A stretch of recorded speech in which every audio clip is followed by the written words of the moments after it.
Hello, welcome to episode 9 of the Foxhole news feed. Lots of news to cover today. Lots of VR news, lots of Japanese news, lots of facts, lots of Star Wars news. It's what it is. Some VR news headed your way via PC Gamer. They state that the Oculus Rift VR headset is going to cost at the very least $300. Their product dude, with their PR product, is stating that there isn't a big reason to take your money if it's so far ahead, or if the release of the device is so far ahead. And I sort of got to agree with him. It's not like, even with consoles, like we sort of had pre-orders come out, I think 6-7 months before the actual systems were releasing. So right around E3 or the day after E3, it might have been longer. There might have been 10 months or so, because I think after its reveal in February. That was just to put your name down. I believe the pre-order came much later in terms of pre-order in full. But he is correct. He states that to ask someone to put down $300 today and 9, 10, 11 months, whatever, that they're going to, get something in return. He says the longer you wait, he says the more it becomes, obnoxious. And I sort of agree with him. I don't think he wants to release or have people paying for a product so far in advance and have it possibly get pushed back if, something happens. He says they'll announce it 1 week later. You could pre-order it. In the next week, it will ship. He says that's ideally the user experience. I don't think that's how they're going to do it, but it could be. He might be hinting that that's how they're going to initially release it. I personally felt that this headset should have released a long time ago. We always get, iterations of SKUs, 1 year down the line, 2 years down the line. I could almost assure you're going to be getting another iteration of the Oculus SKU, probably 2 years after it releases anyway. So I don't really know how much of a big deal it is for them to keep pushing it back like this. With PC hardware, with any type of hardware, there's so many different iterations and SKUs. I don't really think it's necessary. It's not like there's going to be one Oculus Rift ever. It's going to be version whatever of blah blah blah whatever. So I think that they should probably release it and just release another version to work out whatever issues that they're having. But still, I commend them for spending as much time as they're spending on this.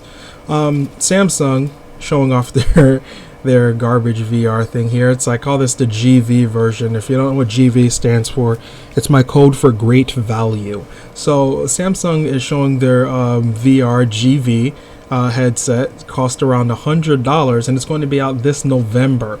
I put a link down below so you guys could check it out.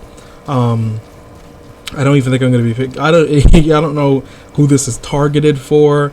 I have no idea who this is targeted for their cell phone VR headset thing. I guess maybe for the mobile market possibly, because it's not really in the same league as I would say the PC powered gear is.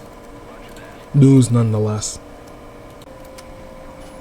Star Wars Battlefront is getting a beta on October 8th, released to all. So no longer closed beta. You don't have to pre-order to get into this. October 8th, you're going to be able to play it on PS4, Xbox One, PC.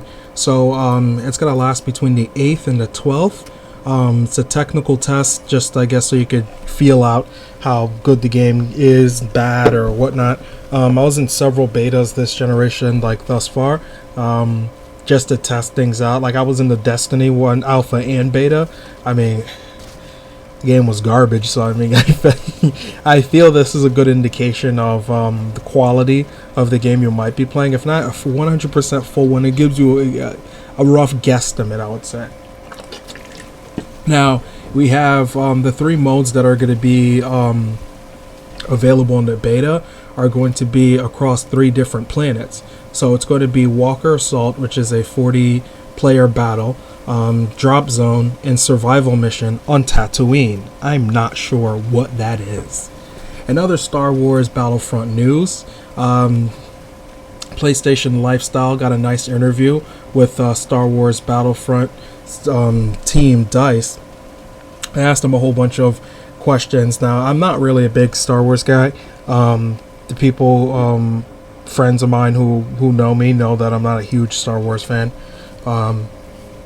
Yeah, so I'm not about that life. Though I recognize the IP, I'm not a huge fan. And apparently, the person interviewing Dice isn't a big Star Wars guy either. So he's asking if Luke Skywalker is going to be in the game, and clearly we already know this is true. But he reveals another big thing, which I know has not been revealed prior to, is Han Solo is also going to be in the game, as his voice apparently is in the game. Another nice reveal that came from this was the ranking. I don't know if that's a ranking, but that's to be expected with it being a DICE game. Though there's lots of differences, like between this game and Battlefield. This game is drastically different than what Battlefield is. And so them having ranks might be more surprising, I think, than more people think. Even though it's to be expected with it being a DICE game, I could see why they wouldn't add it if for whatever reason they didn't want it in there, because lots of things from Battlefield are not being put inside of this game, as it's being treated as, not a Battlefield clone.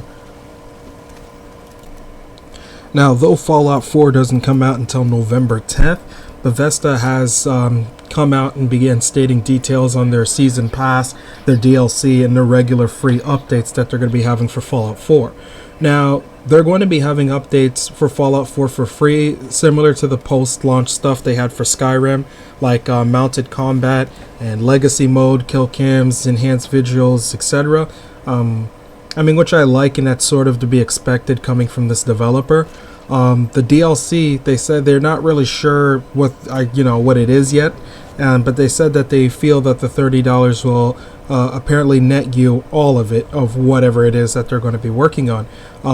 It's going to be rolling out early next year, they state, and they said based on Oblivion, Skyrim, they said they feel that the content they're going to be releasing will be worth the $40.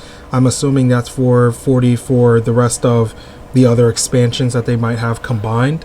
But he says you'll get whatever they release with the season pass. The season pass is pretty much just nets you anything that they're going to be releasing as post-launch. That's going to cost money anyway. He finally goes on to state that PlayStation 4 gamers will be getting access to mods, though they'll come to PC first, and they're also Xbox One second. They said that before arriving to Sony's console, and he states that the creation engine doesn't exist yet. They might be working out technical issues with Sony before they allow mods to be featured onto the game. In other Fallout news, new video released of Fallout 4 showing the perk system.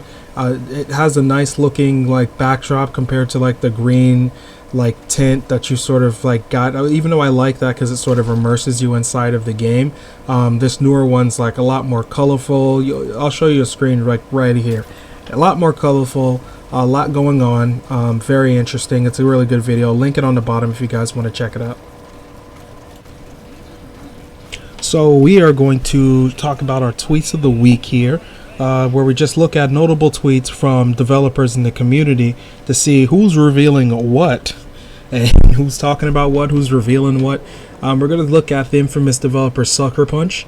Their audio director Brad Mayer tweets out something regarding their audio work of their next PlayStation 4 title. Take a listen.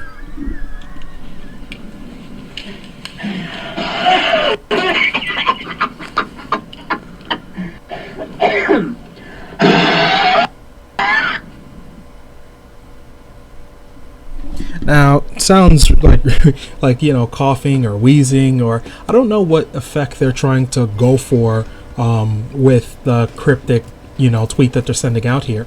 We know that they're working on a PlayStation 4 title.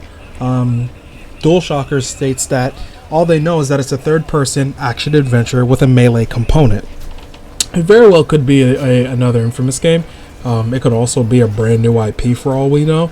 But the way they did direction with Infamous Second Son, for all we know, it very much could just be another character with, powers.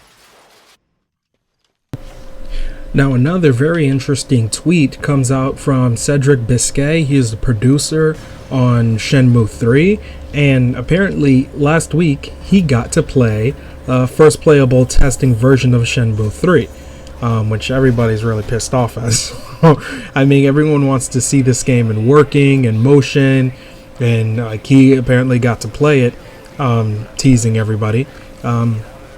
Now, somebody stated on his Twitter, is he able, people who are able to play it, are they able to show off the game? Like, can he show what they've been working on? Cedric states that, he can't reply for that. He says they're testing the engine. Despite the good results, they're still not far enough to show something to the public. And I guess what he's trying to say is what looks good to them, they understand is not something that might market to everybody else. They're just saying this looks good for the progress that they've gone up to, and I don't believe it would make sense for them to begin showing this to other people, because this could change in months, years. Who knows how this could change in a year or two, and it's maybe not marketable yet. Might look good to him, but he understands it's not marketable and it's not realistic to show a title still in working condition. Jealous nonetheless, very jealous. Now, the last tweet I'm going to leave you guys here with today is a tweet from the Killzone director who's directing Horizon.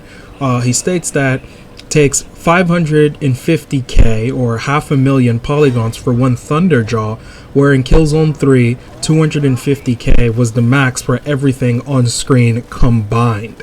He puts hashtag FridayFact, hashtag PlayStation 4, hashtag pretty badass, hashtag everybody giving a fuck. Now, that's some pretty cool numbers coming out of there.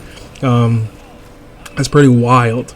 But that's what's to be expected with current generation development to always eclipse the past ones by a whole lot. I know Kojima stated a fact at one of the Tokyo game shows where Metal Gear Solid 4 was being shown off. Something like the mustache that Snake had in Metal Gear Solid 4 was like more polygons than it took to render an entire like enemy soldier the previous Metal Gear Solid games, or something crazy like that. But like always, that's the news for today. I'm going to be back on Monday, give you what's happening on the weekend. And like always, like, comment, subscribe, and that's the show.